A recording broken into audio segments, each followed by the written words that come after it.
এই যে ভাই, দোকান বন্ধ করবে বুঝি? হ্যাঁ দাদা, চলেই যাচ্ছিলাম। এই ঝড় বৃষ্টির মধ্যে আর তেমন আর বেচা কেনা হবে না। আমার আবার একটু শ্বশুর বাড়ি যেতে হবে। আচ্ছা, তা বেশ, কিন্তু আমার যে কিছু সদাই কেনার ছিল। আচ্ছা, তো আপনার কি লাগবে বলুন, আমি দিয়ে দিচ্ছি। এই নিন দাদা আপনার সদাই। আচ্ছা ঠিক আছে, আসি দাদা। আমি অমিত, এই ছোট্ট মুদিখানার দোকানটা আমি চালাই। গত 5 দিন ধরে একটানা বৃষ্টিতে একেবারে অবস্থা খারাপ, বেচা কেনা একবারে নাই। তাই ভাবলাম দোকানটা বন্ধ করে একবার শ্বশুরবাড়ি ঘুরে যাই। কাল আবার বউকে নিয়ে ফিরতে হবে। তাই ভাবলাম দোকানটা বন্ধ করে একবার বাজারের দিকটা ঘুরে যাই, যদি কিছু পাওয়া যায়। যাক, যা পেয়েছি মন্দ নয়। এক হাতে মিষ্টি আর অন্য হাতে ছাতা নিয়ে চললাম শ্বশুরবাড়ির দিকে। এই ঝড় বৃষ্টির রাতে গরুর গাড়ি বা রিক্সা পাবো বলে তো মনে হয় না। তাও কিছুক্ষণ দাঁড়িয়ে গিয়ে দেখি যদি কিছু পাওয়া যায়। আর কিছুক্ষণ পর দেখলাম একটা রিক্সা এই দিকেই আসছে। এই যে ভাই, এদিকে এদিকে। কোথায় যাবেন বাবু? যাবো তো শাপলা দেখি। যাবে? ওদিকে তো রাতের বেলা কোনো গাড়ি যায় না বাবু। ওদিকে রাস্তা ভালো নয়।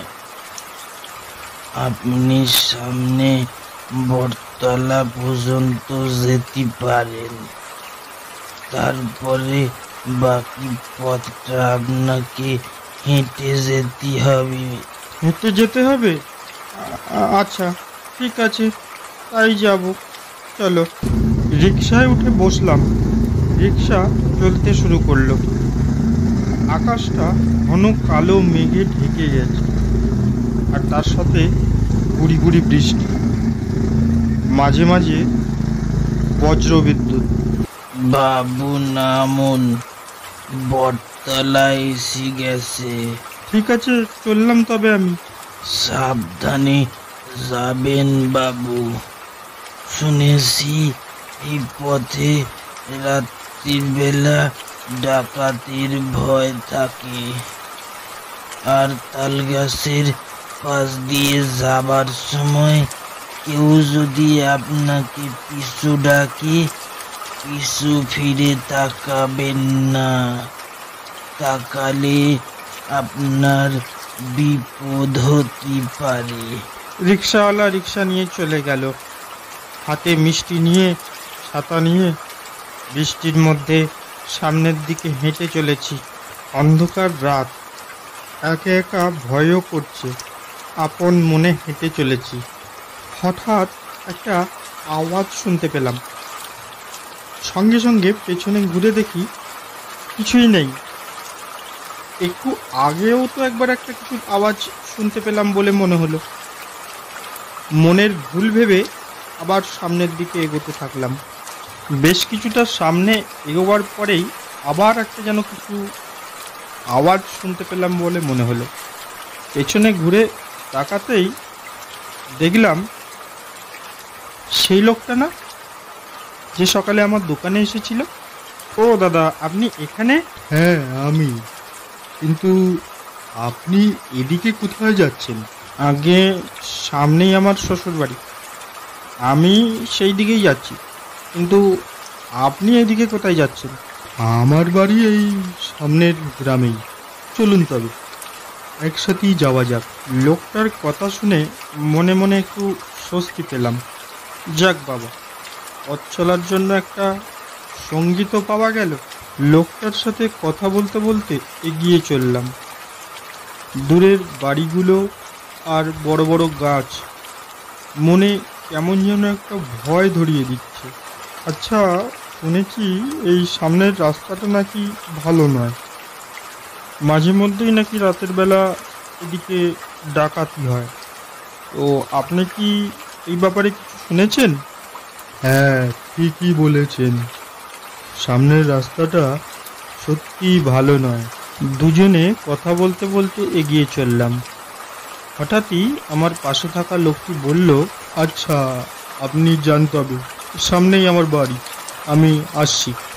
আচ্ছা ঠিক আছে, যান তাহলে। আর বেশি দূর নেই, মিনিট কয়েক হাঁটলেই শ্বশুরবাড়ি পৌঁছে যাব। হাঁটতে হাঁটতে দেখলাম সামনে একটা বড় তাল গাছ। সেই তাল গাছের পাশে আসতেই বাতাসে একটা গন্ধ ভেসে এলো। আমি কোথায় যাচ্ছিস? বাতাসে আওয়াজটা ভেসে আসতেই আমি এদিক ওদিক চাইলাম, চেয়ে দেখলাম কোথাও কেউ নেই। তোর হাতে থাকা মিষ্টিগুলো আমার খুব পছন্দ হয়েছে, মিষ্টিগুলো আমায় দিয়ে যা। আমি পেছন ফিরে তাকাতেই দেখি সেই লোকটা আমার পাশে দাঁড়িয়ে আছে। কি ব্যাপার, আপনি এইখানে দাঁড়িয়ে আছেন যে? চলুন চলুন, আমি আপনার সঙ্গে যাচ্ছি। কিন্তু আপনি তো একটু আগে যে বাড়িতে চলে গেলেন, আবার ফিরে এলেন যে, বরং কোথাও যাবেন নাকি? সেটা না হয় বুঝবেন পরে। চলুন চলুন। কথা মতো সেখান থেকে হাঁটতে লাগলাম, আর মনে মনে ভাবতে লাগলাম লোকটা বড় অদ্ভুত তো। হঠাৎ তার পায়ের দিকে আমার চোখ গেল, দেখলাম তার পাটা উল্টো। এটা দেখে আমি ভয়ে কাঁপতে কাঁপতে বললাম, এ কি, আপনার পাটা উল্টো দিকে কেন? কে আপনি? আমার কথা শুনে লোকটা আমার দিকে তাকিয়ে হা হা করে হেসে উঠল আর বলল, শেষমেশ তবে চিনেই ফেললি। এরপর তিনি তার রূপ বদলে তার নিজস্ব রূপে ফিরলেন। কি বিভৎস চেহারা!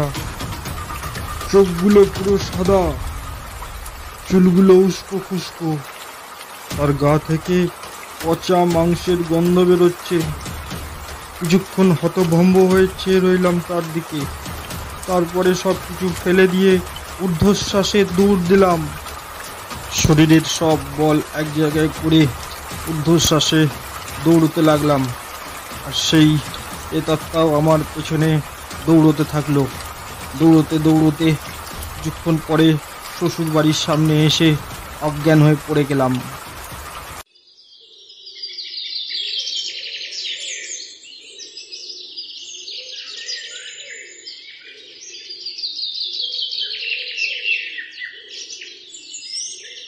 পরদিন সকালবেলা জ্ঞান ফিরতে আমি দেখলাম আমি শ্বশুর বাড়িতে শুয়ে আছি। মনে মনে ভাবলাম, যাক, এই যাত্রায় তবে প্রাণে বেঁচে ফিরলাম।